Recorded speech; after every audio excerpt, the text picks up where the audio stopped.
In this slide, we will show an example to use the approximate percentage error. And this is a common problem, which is shown as an example for this purpose. And in mathematics, functions can often be represented by infinite series. What we mean is that, for example, let's say we have the exponential function, which is shown as ex. As you know, for each number, this e gives an exponential operation and a result. And we can have the exact result of it actually. And we can also have a numerical approximation of it by using a Maclaurin series.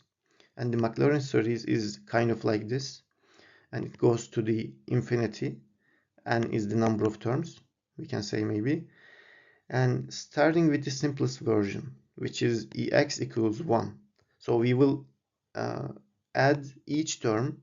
We will add a term at each iteration to be able to increase the accuracy of the prediction of ex. And the simplest is 1. We just truncate or chop off from here. And we add terms one at a time to estimate e.5. For this problem, x is e. For x is 0.5, sorry. For x 0.5, find e.5. We want to find this.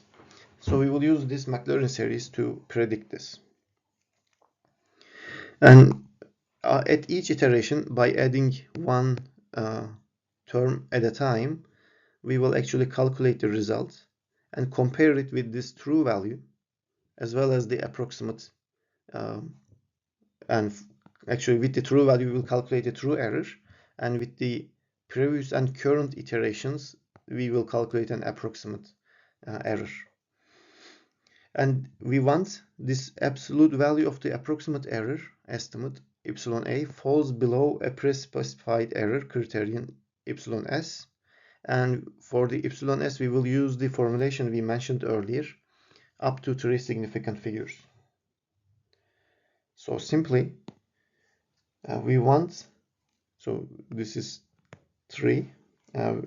If you remember, the significant figure based error value to determine was 0.5 times 10 to the power 2 minus n.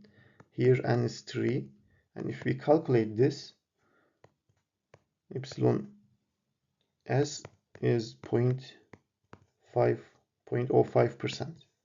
So we want to reduce the error below this value.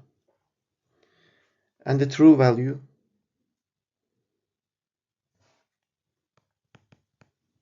we know the true value as well.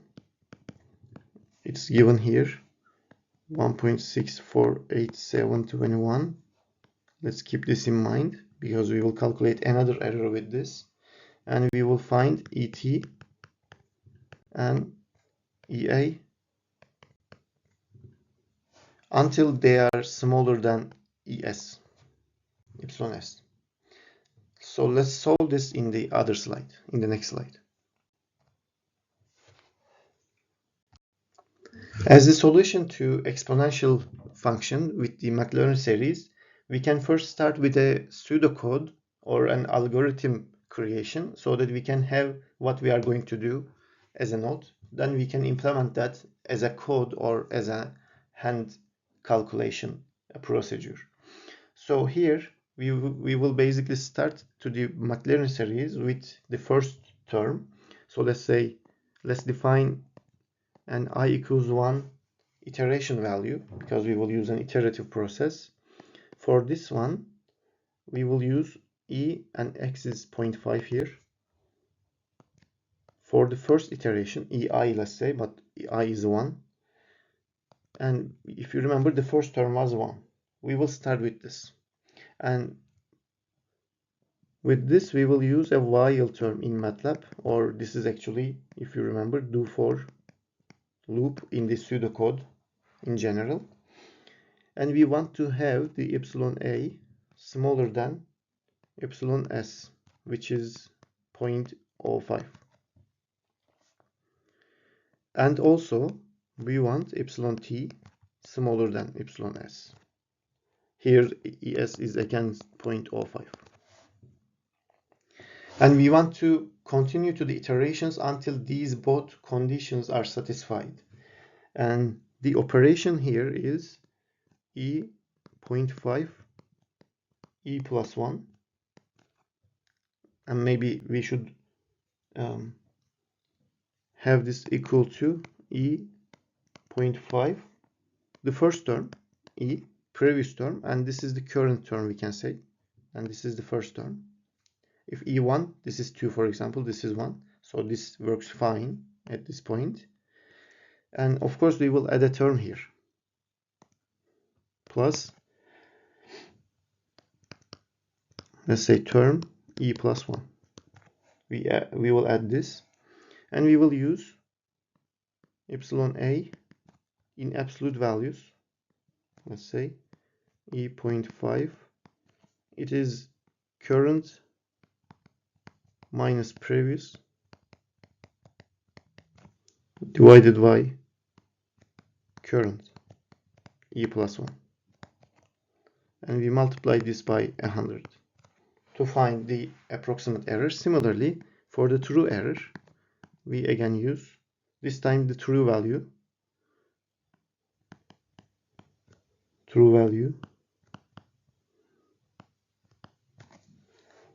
minus E 0.5. This time, of course, we will use the current iteration and true value. And we know that the true value is 1.648725. Let's have this as a node and times 100.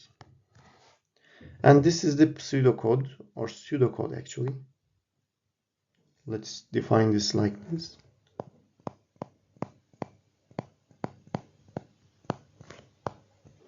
Now let's implement this one. Starting with I equals 1. I will start from on the right hand side.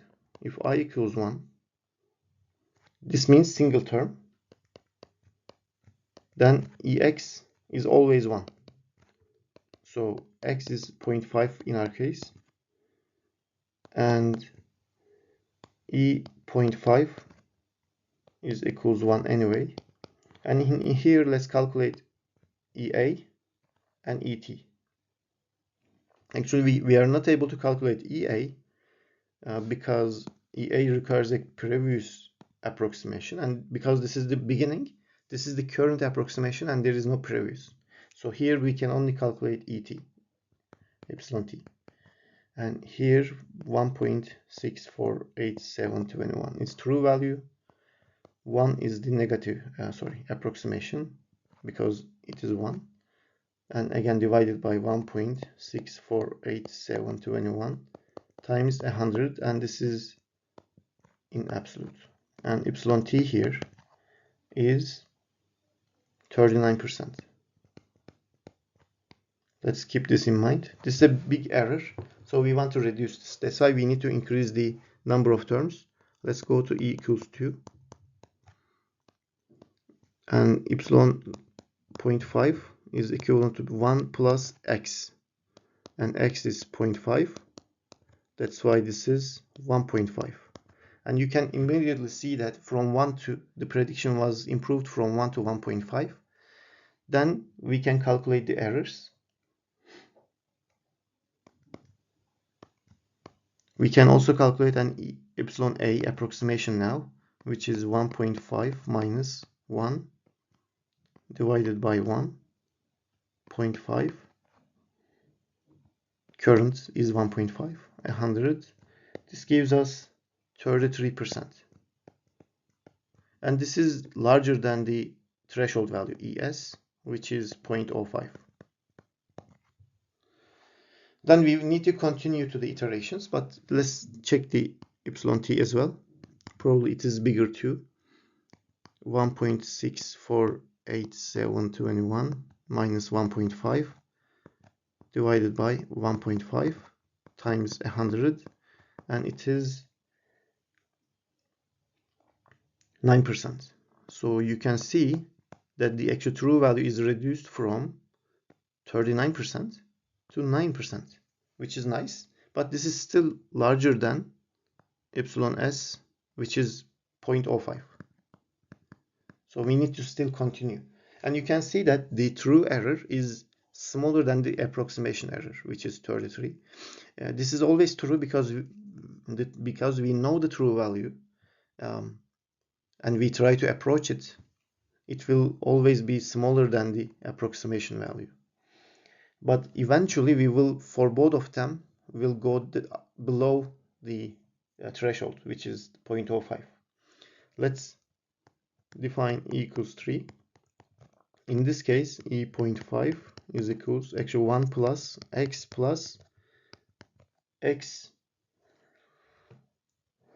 square divided by 2 factorial. And if we write 0.5 in these, the result is 1.625. We can write this way. And our epsilon t is simply, let's start with epsilon a actually. Let's calculate the approximation first.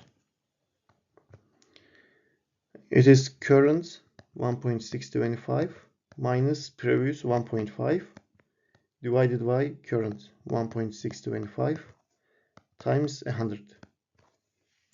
And this gives us 7.69, which is pretty good reduction from 33 here to 7, but still it is larger than epsilon s 0.05. So we need to continue, but let's check ET as well. It is 1.648721. You can see that we are approaching it. Divided by minus 1.625.